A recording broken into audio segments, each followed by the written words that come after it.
यहाँ BHU premiere league आजकल canvas cricket बहुत पॉपुलर हो रहा है, तो स्पोर्ट्स से सबको जुड़ना चाहिए।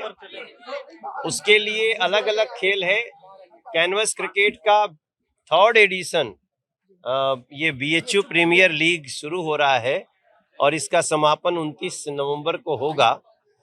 मैंने आकर के शुभारंभ किया है और मेरा पूरा विश्वास है कि सभी खिलाड़ी अच्छी खेल भावना से खेलेंगे। पार्टिसिपेशन बहुत जरूरी है। हार जीत तो एक बात है, लेकिन भाग लेना, अपने को फिट रखना, जो नरेंद्र मोदी जी देश के युवाओं से बोलते हैं कि हम फिट होंगे तो इंडिया फिट होगा, तो उसके लिए हमें ग्राउंड में आना पड़ेगा। ग्राउंड में आना बहुत सारी बुराइयों को दूर करता है। हम अगर ग्राउंड में नहीं होते हैं तो हम नशे के गिरफ्त में आ जाते हैं, आ सकते हैं। हम जब ग्राउंड में होंगे, हमें एक दूसरे को प्रतियोगिता करनी होगी, तो हम अपने को फिट रखने की कोशिश करते हैं। तो इसलिए हम दिल्ली के सांसद भले हैं, लेकिन हम तो बनारस के बच्चा हैं। तो जैसे पता चलल, हम आ करके अपने पीपी आनंद जी ने हमारा परिचय, हमारे इसके छोटू जी का पूरा नाम क्या है? हाँ, सत्यनारायण रघुवंशी, जो इस आयोजन के मुखिया हैं, आयोजन सचिव हैं, और इनके संगे बहुत त्योहार और के विकास, अर्णव, हंसराज, क्षितिज, ऐसे तो सब लोग मिल करके इसको, सैकड़ों लोग हैं इसमें, नाम पहले बाद में लिख देना, हम फेसबुक पे डालेंगे उसको। और देखो, खेल का आयोजन कराने में लीडरशिप डेवलप होती है।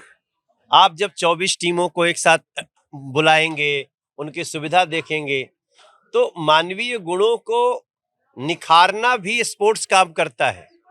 अगर आपको, हाँ, सर्वांगीण विकास का जरिया है। आप जब आउट हो गए, मान लीजिए आप कॉट बिहाइंड हो गए और आप कहेंगे ना हम जेबे ना करो, ऐसे थोड़े हो। तो जीवन में लॉ का पालन करना, हार को स्वीकार करना, जीत में संयम रहना, यही तो इंसानियत का सबसे बड़ा, तो वो स्पोर्ट्स से होता है। सो आई एम प्रमोटिंग। देखिए, एनडीए की बिहार में जीत एक बहुत बड़ा राजनीतिक संदेश है। जाति की दीवारें टूट गईं, विकास का दरवाजा खुल रहा है। विकास के पथ पर चलने के लिए हमारा उत्तर प्रदेश, पूर्वांचल का हिस्सा खास तौर से, और बिहार, हम लोग बहुत ज्यादा जाति के असर में चले गए, क्योंकि हमारे कई नेताओं ने हमें इसी आधार पे हमको लुभाया, समझाया। अभी ये चुनाव, हम जब चुनाव में, हम भी 78 जगह पे प्रचार किए हैं, हम लोग जब जाते थे तो हमें बड़ा आश्चर्य होता था कि जो हमारे वोट बैंक नहीं है वो भी हमारी तारीफ करते थे। और एक वीडियो में देखा, आज मैं आपको प्रेस से बताना चाहता हूं, एक लड़का, उसका सम यादव, वो एयरपोर्ट पे उतरता है और बोलता है, यार काम तो सही में अच्छा किया इन सबों ने, लेकिन मैं वोट भी देगा तो नहीं कहेंगे कि हमने वोट दिया है। उसका वीडियो बहुत वायरल हो रहा है। मगर ऐसा नहीं है, हम हर सभा में बोले हैं और आज भी बोल रहे हैं, इस बार बिहार की जो जीत हुई है उसमें कास्ट की दीवार टूटी है, विकासवाद हावी है। लोगों ने डेवलपमेंट का और वेलफेयर स्कीम का टेस्ट लेना शुरू कर दिया है। बिहार के खजाने को समृद्धि मिली तो जनता को समृद्धि मिली, और ये समय के साथ इसका बहुत बड़ा संदेश जाएगा और ये चीज बताएगी, तभी हम असली मायने में डेवलप हो जाएं। क्यों हमसे हैदराबाद आगे है, महाराष्ट्र आगे हो गया? क्योंकि वहां पे हमने देखा कौन सड़क बना रहा है, कौन पुल बना रहा है, कौन नहर का पानी दे रहा है, कौन हमारा वेलफेयर स्कीम कर रहा है, और सब कुछ संवैधानिक ढंग से कर रहा है कि नहीं।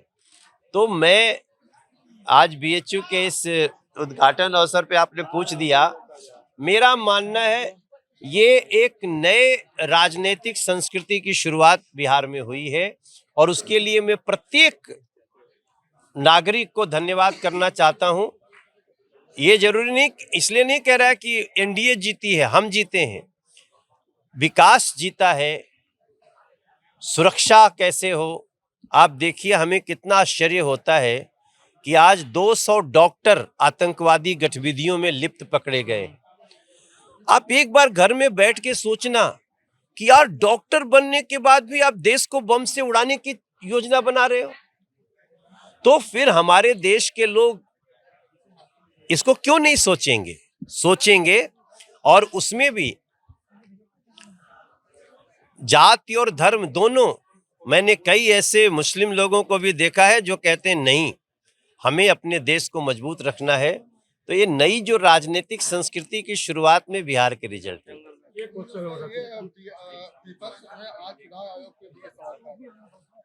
अब देखो भैया, एक रामगढ़ सीट है, हम 30 वोट से हार गए। आप सोचिए कि 30 वोट से हार जाना, ये पहले कि उसमें आप सोचते थे 4-5 हजार का अंतर होता था तो डीएम साहब सर्टिफिकेट दो, फरमान आ जाता था। ये लोकतंत्र की कितनी खूबसूरती है कि 30 वोट से भी हार जीत हो रही है, और वो सत्तारूढ़ पार्टी का व्यक्ति अशोक सिंह हारा है, तो भी हम लोगों ने कुछ नहीं कहा, इसको स्वीकार किया। अगर इसके बाद भी कुछ लोग चुनाव आयोग को दोषी ठहराते हैं तो बेसिकली वो अपनी असफलता को छुपाने की कोशिश कर रहे हैं। अभी आपने कहा हार जीत माने नहीं रखती है, प्रतिभा का आप करिए, कोई भी खेल हो या कुछ राजनीति हो, तो क्या लग रहा है कि इंडिया गठबंधन जो है अब वो फिट रहेगा हारने के बाद? अब उनकर स्वास्थ्य हम कैसे बताएंगे? हम उनसे भी कहेंगे। आप देखिए, अभी इतनी बड़ी एक दिल्ली में बम विस्फोट की घटना हुई, इन लोगों में से किसी ने आतंकवादियों को कंडेम नहीं किया अभी तक। सर, ये क्या क्या हो रहा है? आप आतंकियों को तो कंडेम करिए, आप तुरंत दूसरी लाइन लेने लगते हैं कि आतंक का कोई धर्म नहीं होता। अरे आप आतंक जो जिसने किया है उसको तो कंडेम करिए। तो ये सब चीजें, अब देखो, मनोज तिवारी को कहने की जरूरत नहीं, मोदी जी को कहने की जरूरत नहीं है, ये हमारे देश का बच्चा भी समझने लगा। आप लोग मीडिया के लोग इसको दिखाइएगा, स्पोर्ट्स को भी कवर करना बहुत जरूरी है। हमारी पीढ़ियां आपस में मिल के चले, उसके लिए स्पोर्ट्स बहुत आवश्यक है। अगर आप ये वीडियो YouTube पर देख रहे हैं तो हमारे चैनल को सब्सक्राइब कर बेल आइकन दबाएं, और Facebook पर देख रहे हैं तो हमारे पेज को लाइक करें।